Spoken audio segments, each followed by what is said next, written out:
Hey, welcome folks. It's Bob here from bobsplumbingvideos.com. Today I have my Robert Sessa Plumbing shirt on because I'm actually out doing jobs. But in between, I wanted to shoot this video and actually show you guys how to replace a standard tub nozzle, or as many of you call it, a tub spout. I'm going to show you how to do it as painlessly as possible. It's really not that difficult. And I know a lot of you may be saying, hey, Bob, what are you making videos about tub spouts? But you know what? Some people want to know this stuff, so I'm going to make the video. I'll see you in a minute.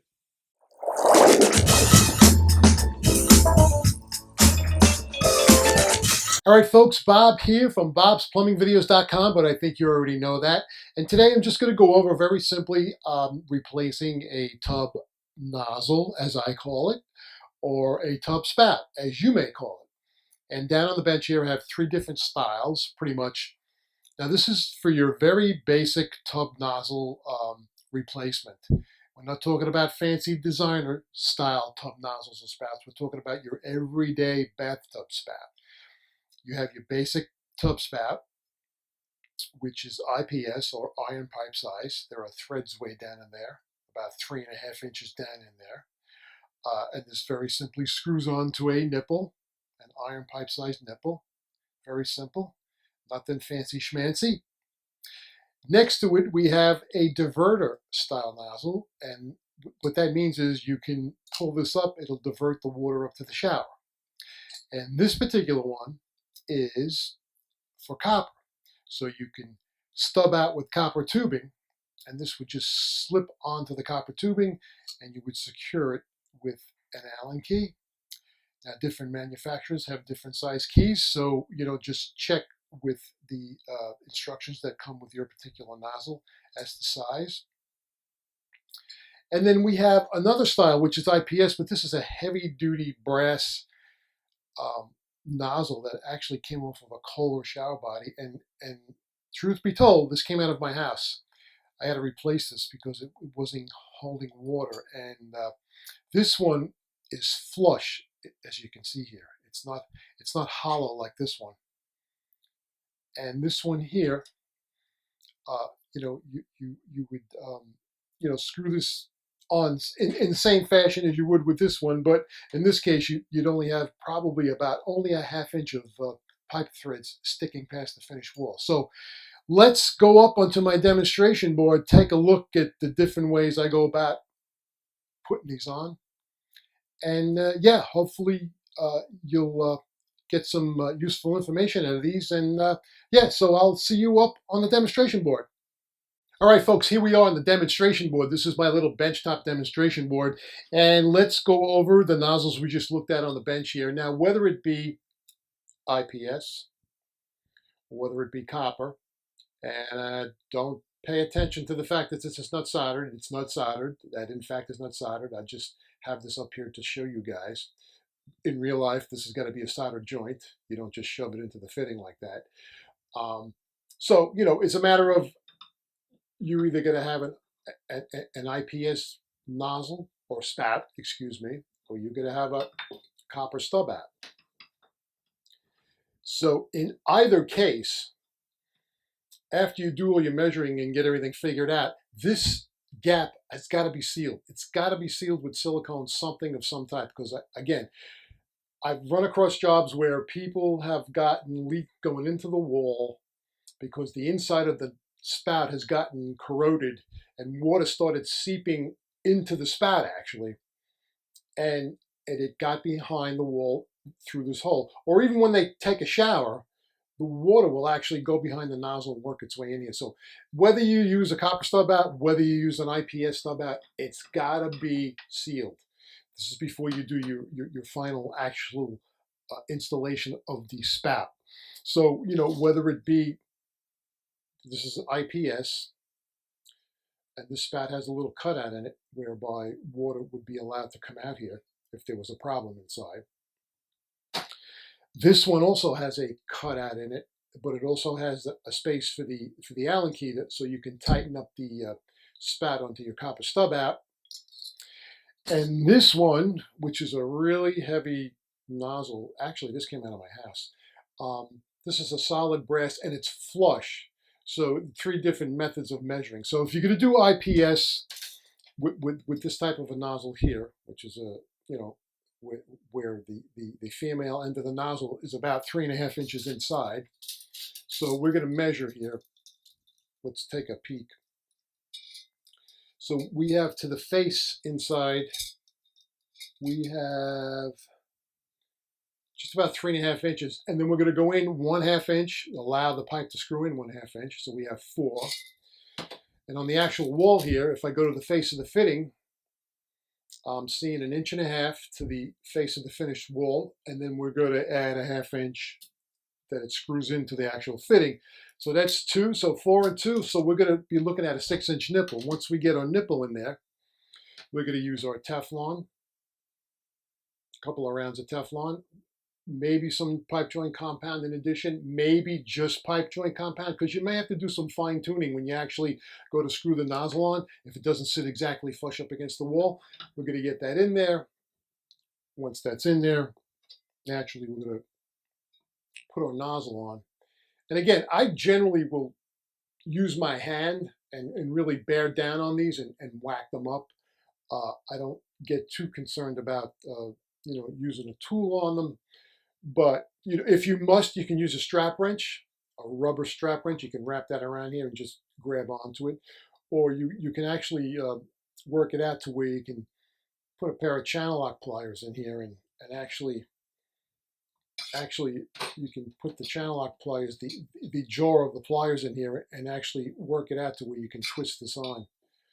But I don't like to do that because sometimes if you start getting a little resistance, you'll actually dent the end of the nozzle. So I screw my nipple in with a wrench, and then my nozzle, I simply get that on there, and I get it, when I say hand tight, I mean I whack it up. And hopefully, when you're whacking it up, it's in a position where you want it to be. If you find it's really getting super, super tight and you're not quite down yet, you might have to take some Teflon off. You might have to put a little pipe joint compound on there to give you the lubrication. So that's the IPS version. So with the flush version, we measured 2 inches. That's 1.5 inches to the face of the fitting, plus 1/2 inch that you want to allow the piece to screw in. And because this is flush, I'm going to want my piece sitting past the wall about 1/2 inch, just about 1/2 inch sticking out. And you're going to screw this on, and this should sit nice and flush, and you will be in business with this type of a nozzle.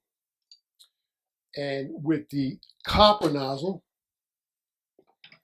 again, I'm going to measure. So with this, most of these nozzles, well, actually, I shouldn't say most of them, but some of them, they have varying depths that they'll tell you to cut. But in this case here, there's an O-ring washer in here. I don't know if you can see the O-ring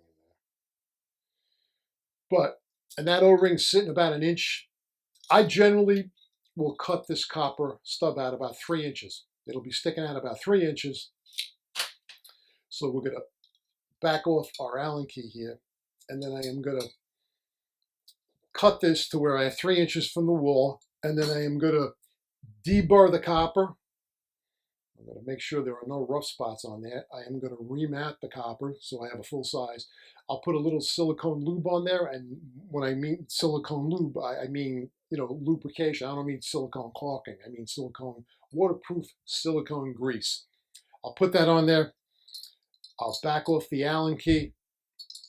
I'll slide this on. Now, before I do all this, I'm going to seal this void up with silicone. You want to use tile grab, knock your brains out. I would rather see silicone in here. We're going to slide this on flush.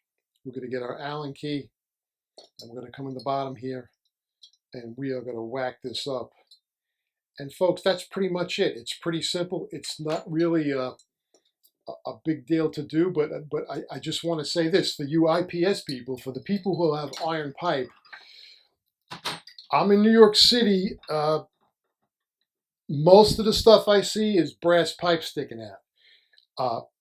Way back, 20 years ago, 25 years ago, I would see a galvanized nipple sticking out of here. And if there's a galvanized iron nipple sticking out of here, you got to be very careful, because when you put a wrench on here and you go to unscrew it, iron has a tendency of getting welded over time, and chances are that if you go to really forcefully take it off, you're going to shear the fitting off behind the wall, because generally, as a rule, folks, galvanized pipe does not come off. So use caution if you have galvanized pipe. If you do have galvanized pipe, I would probably say, it's time to call in a pro. And that's it, folks. Very simple. Whether you use the flush type, and again, this is the diverter nozzle. This allows the water to go up to the shower head. Whether you use, again, another diverter type, but this is copper, same thing, that allows the water to go up to the shower, or whether you have just a traditional tub spout.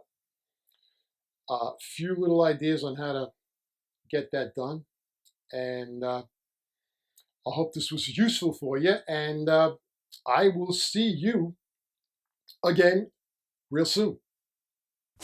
Hey folks, it's Bob here. If you find these videos helpful, please hit that subscribe button. Also, don't forget to claim your free video series, The 7 Things You Shouldn't Have to Pay a Plumber to Do. And to learn more about how to prevent a plumbing disaster in your home, check out my new video course, The No-Brainer Home Plumbing Inspection Checklist. Happy plumbing!